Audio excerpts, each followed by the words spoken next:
Hello everybody, Minecraft 1.20 just released, and this is everything you need to know about the update. We're going to quickly start off by just saying there is some new music tracks in this update. I'm going to have them playing throughout the video just so you can get an idea of what they are. Some of them play during the menu, and some of them play during different biomes, so I'll leave a link in the description to the full changelog, but that's all you need to know about that. Let's go ahead and get right into all the changes right now. I would like to just quickly state that we are going to start with the blocks, then move on to the mobs, then move on to the other features. I just want to do it that way instead of making it all jumbled up in alphabetical order or whatever. I'm just going to do section by section. So there's going to be chapters you can skip to find the stuff that you want to find, but we're going to kind of try to go over everything if at all possible. Now, this won't be a deep dive for each feature. We're going to have individual videos coming out throughout the week for that. So if there's any specific video that you want done as soon as possible, just leave a comment letting me know what that is. Make sure to like, subscribe, that way you can find my videos as soon as they release. Without further ado, let's go ahead and get into these blocks right here. So first up, we got the Bamboo Mosaic. The Bamboo Mosaic is a plank variant exclusive to Bamboo Wood set. So there is now also a Bamboo Wood set over here, which as you can see looks pretty sick. It is, in my opinion, one of the nicer wood sets. I don't really see myself using it a ton. However, it is pretty unique, all things considered. Speaking of unique with the Bamboo Wood set, there is now Bamboo Rafts, which is the boat equivalent. I don't see anything different with the hitbox. Personally, I think it is probably the nicest boat we have yet, just because of how unique it is. Mobs can still get inside of it, you can still have the boat variant. It is overall a good set of wood though, I enjoy it. And there is one more set of wood, which is the block of bamboo. It is basically like the log equivalent. So you have your non-stripped version and your stripped version. Anyway, we're going to move on to the next block, which is the calibrated skulk sensor. Now this block is pretty awesome. This sensor is able to filter vibrations based on the frequency level and does not spawn naturally. So you got to craft it using a skulk sensor and some amethyst shards, and then boom, you have this.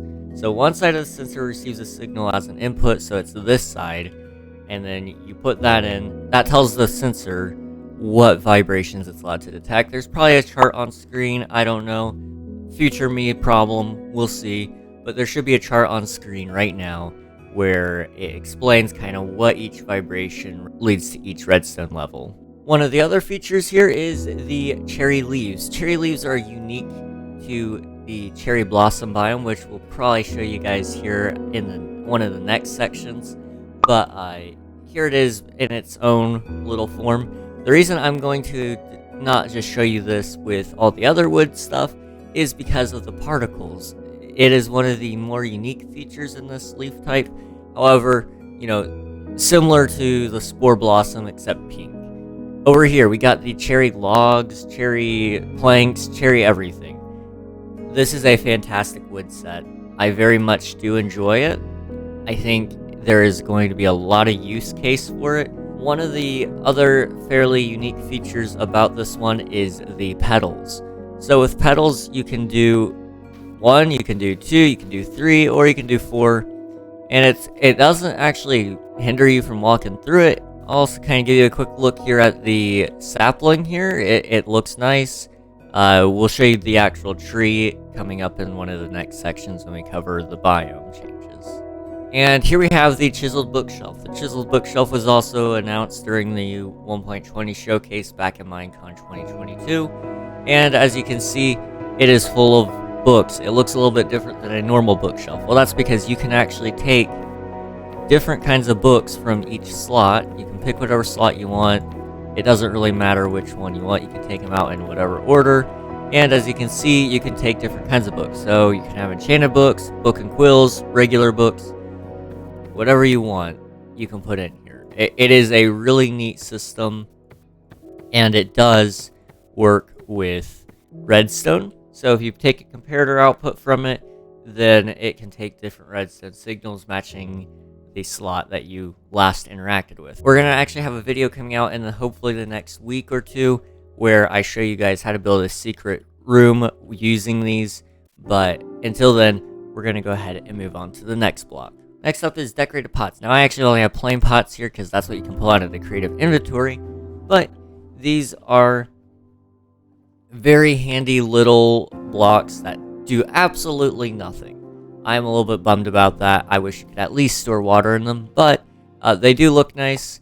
As you can see, the non-decorated ones are pretty plain, but you can decorate them with up to 20 pottery sherds. You just need 4 pottery sherds or brick item, or you can mix and match, whatever you want to do there. We'll get into the pottery sherds in the items section of the video, so you're going to have to bear with me on that if you don't know anything about pottery sherds, but we'll get into that as soon as possible. Alright, moving on to hanging signs. Now this is one of the biggest features I think in this update. There's a whole lot going on here that I haven't shown off in a minute, so I'm going to kind of show you guys. So as you can see, you can hang it off the top of the block, just like this. It is pretty awesome. You can hang it off the side like that, or you can hang it off of the sign. One of the neat little features I didn't ever notice is if you're just looking at it, you can place it like this, and it hangs 2 chains. Or if you shift and then place it, it does it off of the center point. It is really, really neat in that aspect. Also, you can do a little bit of a glitch with it. So if you take the block of the side, you can't place it on the ground like this. But if you place it on the side like that and then break it, boom. You have a freestanding sign. And this also works to make it floating, I believe. Yep. As you can see, you can make it float. However, if you try to hang it off the bottom of the block and then break it, it does break the sign. Next up, we got the piglin head. As you can see right here, the piglin head is just a head from a piglin. It's got probably one of the more unique models when it comes to heads, along with the dragon. You can wear it just like all the other heads, and if you walk around, the ears flap. Also, when powered by redstone, the ears will flap. You can only get these heads if a charged creeper kills a piglin, so it is pretty difficult to get, considering creepers don't spawn in the nether. So you're going to have to take a piglin either to the overworld, or you're going to have to take a charged creeper to the nether. It's going to be a fun experience regardless of how you try to obtain these heads. This is a pitcher plant. This can be crafted into 2 cyan dye. It cannot be placed in a flower pot. These come from sniffers, sniffing up the pitcher pods, so you can plant them later. Sniffers I will get into in the mob section of the video. However, all you need to know is this is a somewhat difficult plant to obtain, but it does look nice. We're not going to cover the sniffer eggs. I think we're just going to leave that up to the mob section of the video, even though it is a block. But what we are going to cover is the suspicious blocks here. So we have suspicious sand and suspicious gravel. These 2 blocks are found in the archaeology dig sites, so all you got to do is grab a brush, which we'll go over in a little bit. And so what you would do is you would just dig on the block using this, and it would typically drop something. However, because I place these by hand, they don't have anything inside of them. I hope eventually that they do expand this functionality to let you add things in there. There's probably a way to do it with commands that I just don't know about, but as you can see, when you finish brushing it, it turns into a regular block. If you break them while there is something inside of them, it does destroy the item, so you can't just quickly dig everything up with a shovel. However, that is suspicious sand and suspicious gravel. And for our final block here, we have the torch flower. This is the other plant that comes from the sniffer. It doesn't emit light, even though the name suggests it kind of would. I know, very sad. This one, since it's 1 block tall, can be put in a flower pot, and it can also be used to craft orange dye. And if you happen to want to craft suspicious stew, this one will give you night vision. Okay, welcome to the items section of the video. So first up, we're going to cover the brush. So the brush is an item that can be used in the new archaeology system, which just came out. This was announced a long time ago, but it has finally made its way to the game. So this is crafted using a stick, copper ingot, and a feather in a vertical line, and it consumes 1 durability point when extracting an item from suspicious sand or suspicious gravel successfully. This has no effect when brushing anything other than the sus sand and sus gravel. Really cool brush. I like the mechanic. I don't know how rare the structures are just yet, but we'll probably cover that in the structure portion of the video. Now we got the new music disc. This one is a bop. This is called Relic. It is by Aaron Shiroff. It is obtained when brushing suspicious gravel within trail ruins with a 1 in 12 chance of appearing as rare loot. When it is put in a jukebox, the jukebox will emit a signal strength of 14 with a comparator on it. So, Relic is a very good one. It's probably playing in the background right now, so you guys can hear how it sounds. Might be my favorite music disc. I don't know. Next up is the pitcher pod. This is planted on farmland and grown into the pitcher plant that we showed off earlier. It can only be obtained if a sniffer digs up the pitcher pod, and it can be picked up and planted by farmer villagers. So you can auto farm pitcher pods. Next up, we got pottery sherds. So, pottery sherds. These things can be found when brushing on suspicious sand. There are currently 20 of them. We're not going to cover each and every one of them, but all you need to know is there are 20. If you want to know more about these, be sure to tune into my channel in the next coming days, weeks. We're going to try to do a deep dive of the archaeology system and hopefully the pottery and all of that stuff coming up. The next item is smithing templates. So, there are several different kinds of templates. First up is the netherite upgrade, which is how you're going to get netherite in this new update. Outside of that, though, there are armor trims.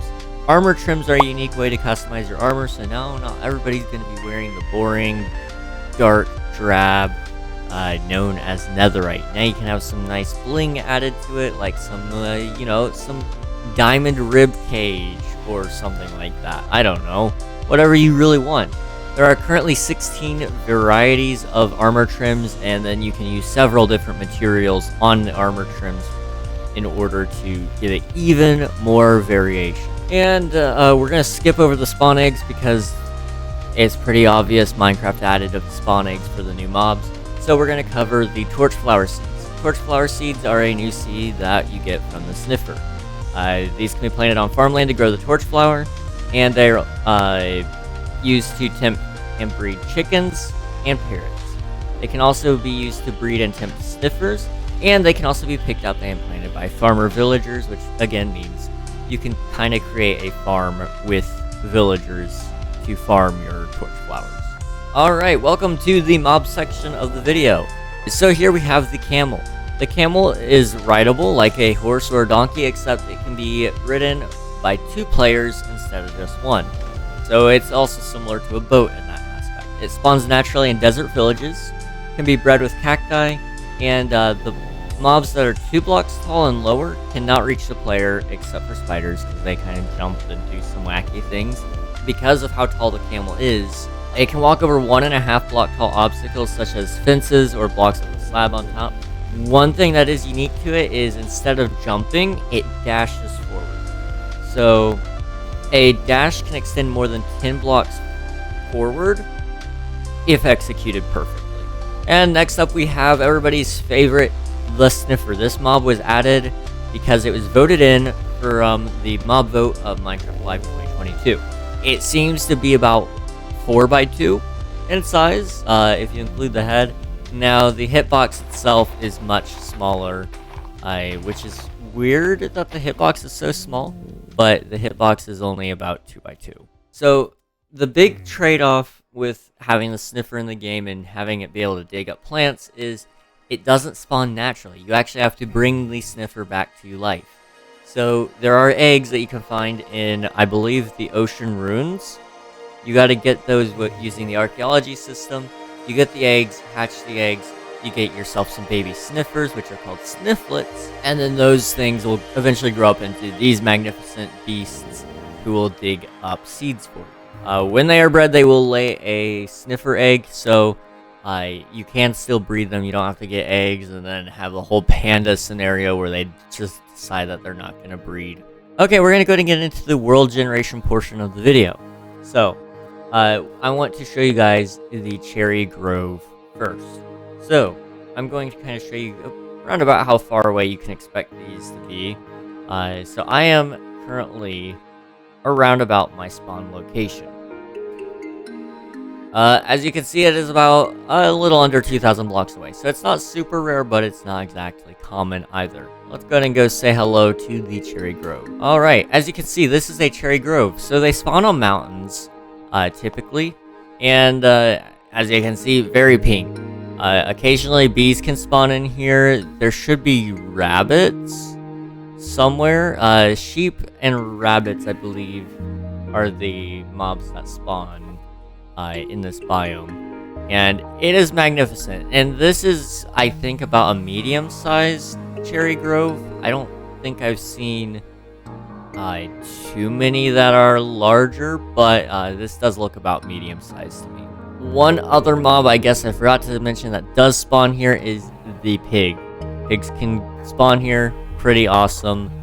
Next up we got the trail ruins, which I'm just in a random portion of my world, so let's see around about how far away a trail ruin would be. Around about 1,500 blocks. So they're not, again, not super rare, but not super common either. So here you can see a trail ruin. I'll kind of do my best to clear out the gravel and such. Okay, I have some of the water moved out now, so I can kind of work around here. So, as you can see, here is a suspicious gravel. This is one of the only places I believe that suspicious gravel spawns currently, but I'll quickly show you guys how this works. So you grab your brush, and you just start brushing away, and as you can see, you get an achievement, and I can see that I'm getting some yellow dye. Now, there is a whole loot table to these structures. I'll probably go more in-depth on that when we make a video about the trails, but I just kind of want to show you guys really what's to be found in here. So we're going to dig out some of this gravel, and I just want to show you guys around the structure. Okay, so I didn't even finish extracting the entire thing. It was taking so long that I was like, I don't think I can get it done in a reasonable amount of time. As you can see, there are several rooms. There was a lot of suspicious gravel to try to hopefully get a relic music disc and armor trims. It looks nice. It is a very good place. But like I said, I didn't get it all done. Anyway, that is your trail ruins. While it might not be the most feature-packed update, 1.20 is still overall a really cool update, and I hope you guys enjoy it. Hopefully I provided enough information for you guys to get into the game and get to playing some of these new features. If there's any videos that you need made about one specific topic that you for sure want to know more about, let me know. It can either be from a previous update, but preferably 1.20, that way I can kind of try to get all that stuff going as soon as possible. Anyway, thanks for watching. Good night. Good night. It's probably morning when this update comes out. I don't know. I'm pre-recording this. I need to probably come up with a better outro. Thank you guys for watching. I will see you guys next time. Goodbye.